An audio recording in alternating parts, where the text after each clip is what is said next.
The 8-point or 8-pixel grid system is one of the most important things to consider whenever product design is involved. By the end of this video, you will learn how and why the 8-point grid system is important in every aspect of product design.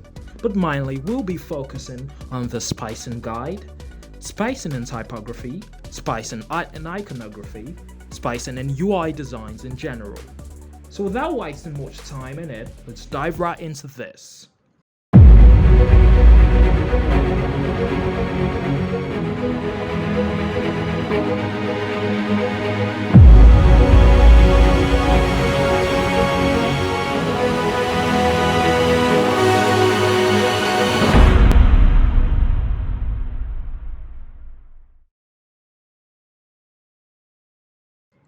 Hi there, my name is Grant the Emperor as you know me.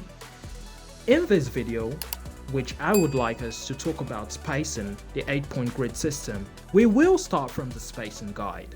The spacing guide, of course, is what most designers follow when it comes to UI designs, and this helps to maintain consistency and hierarchy in designs.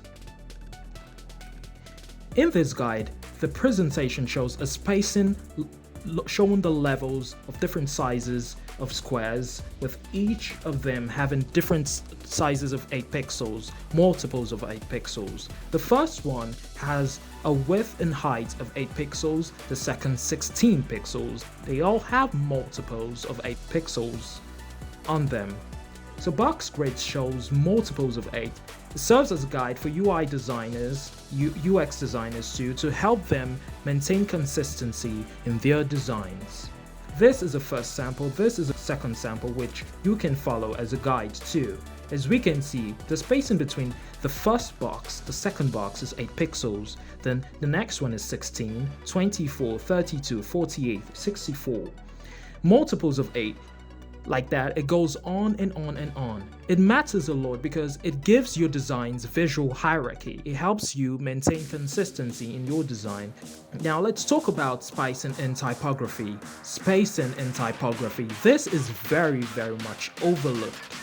The reason why this is very important is because of the line height of fonts, of their sizes. This matters most especially because of line height. So what matters is your line height. Your font could take a size of 32 pixels, could take a size of 59 pixels, could take a size of 1000 pixels. But one thing designers fail to consider is when your line height isn't a multiple of 8, it doesn't give your design that consistency that is required when it comes to spacing between elements and your UI design. So this is the first fonts, which of course I like to use, Space Grotesque. The line height is 72, despite the fact that the size of the font is 68 pixels. So the reason why this is very important, as I said earlier, is because of consistency in your design. The size of this font is 68 pixels. The size of this is 42 pixels with a line height of 48. As we all know, 48 is a multiple of 8 too. This has a size of 28 pixels with a line height of 48 pixels. So what matters is making sure that your line height, which is this, maintains a spacing of 8 pixels. It goes on and on for this typography. For each of the fonts, each of the characters, there is these assurance that when you do use an 8-pixel grid system, your design will look clean, better, and consistent.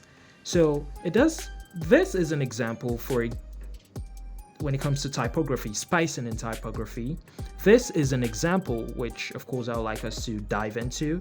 This has line height of 72 pixels with the fonts being 68 pixels, and then the distance between the header text, which is this roses are red, to violet are blue is 8 pixels. Then the distance between these two is 8 pixels. As we all know, this is the header text, this is the subtitle, this is the caption, this is the paragraph or body. So it is very important to make sure that we are maintaining that 8 pixel grid system across our UI design. It might not be the UI design we might be doing. We might be designing a flyer, we might be designing a logo or whatever it is. It is important to maintain an 8 pixel grid system because it just gives you that consistency in your design.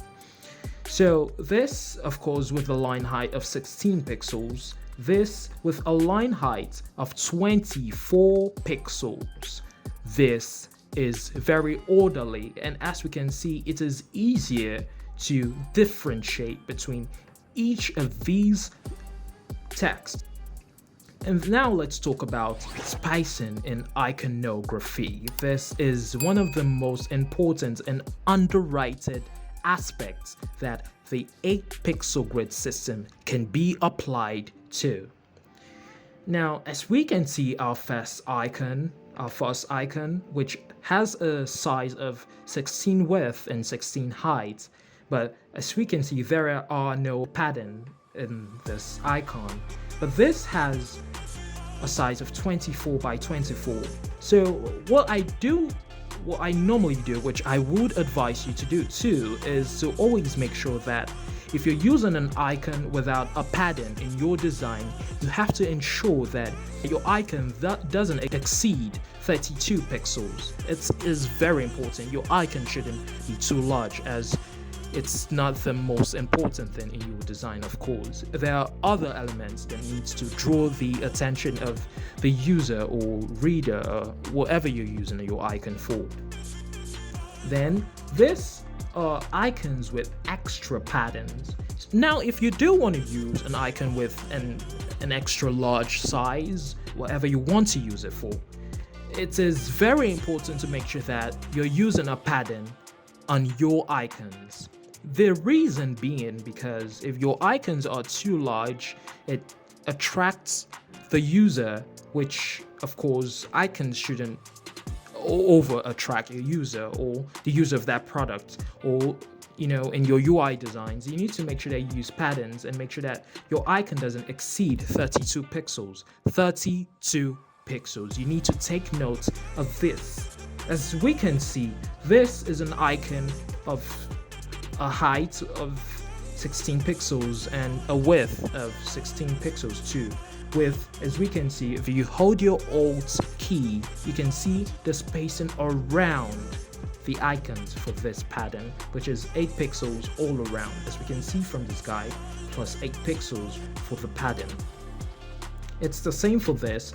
This has an icon size of 24 pixels and a pattern of 8 pixels, and this too has a height of 32 pixels and a width of 32 pixels and maintains a pattern of 8 pixels. It's very important for you to maintain your 8 pixels, and if you do want to use a pattern of 16 pixels, here is a guide for you too, which you can also follow. This is an icon of 16 pixels with a pattern of 16 pixels also, and this is also an icon of 24 pixels and a pattern of 16 pixels, which overall makes this icon 56 by 56 pixels, which as we all know, 56 is also a multiple of 8. So this also 32 by 32 pixels with a pattern of 16 pixels as already shown here. We can also apply this to our buttons, which also buttons, as we know, is very important when it comes to our UI designs. It is one of the most important things. Now, if you do mess up your button, it sometimes makes it look quite indistinguishable from other elements in your design. So you need to make sure that your buttons maintain also a spacing of, or a height of, a multiple of 8. Now, as you can see this, it has a height of 48 pixels. This also has a height of 48 pixels. And even the width too. The width has a size of 120 pixels. Now when it does come to the width, that doesn't really matter, except if there is a spacing between horizontal elements in your design. Which means, for example, if there is a spacing of this to this, you need to make sure that the distance between both elements has a spacing or a multiple of 8. So you can either make this 8 pixels, you can come here to your auto layouts, which of course the shortcuts to your auto layout is Shift A. You can make this the spacing 16 pixels, you can make it 24 as long as it's a multiple of 8. Now I do have an example of UI designs which I would like to show you. UI designs, one of this UI design is maintaining a spacing of 8 pixels and the other is not maintaining a spacing of 8 pixels. The first one, which as we all can see is maintaining a spacing of 8 pixels. This isn't visually appealing. It's not visually appealing and can make your developer quite confused as to the spacing you used in your design. You need to make sure that your spacing is very consistent. You see this? As we talked about spacing in typography, this has a line height of 48 pixels, this has a line height of 16 pixels, and the distance between this element, which I made into auto layout, is the distance is 16 pixels. I'm sure of that. Yeah, 16 pixels. And then the distance from this to this is 32 pixels. The distance from this to this is also a multiple of 8 pixels, which is 48 pixels. This applies to every single aspect of this design, which you've seen laid out here. Now, one thing you need to know about your 8 pixel grid system is that it provides a visual hierarchy to elements and drive consistent scalability with fewer decisions to make. Also, it helps maintain a quality rhythm in your design. So it helps make your UI cleaner, better and more beautiful, of course. So the best system of communication between designers and developers is your 8 pixel grid system. It is very advisable for you to always follow this. As we can see this spacing, I will drop this particular file in the link description below. And of course, don't forget to like, subscribe, and also turn on your post notifications for future videos that I will upload definitely. So this file should help you to maintain, should show you a guide that could help you maintain an 8 pixel grid system in your designs. I'm sure this video in one way, a little or more, could help your designs be more consistent when you do use your 8 pixel grid system. So thank you very much for watching to this particular part, and I will wish you a very happy day, evening, whatever time zone you are. Do like, subscribe, turn on post notifications. Good day and bye bye.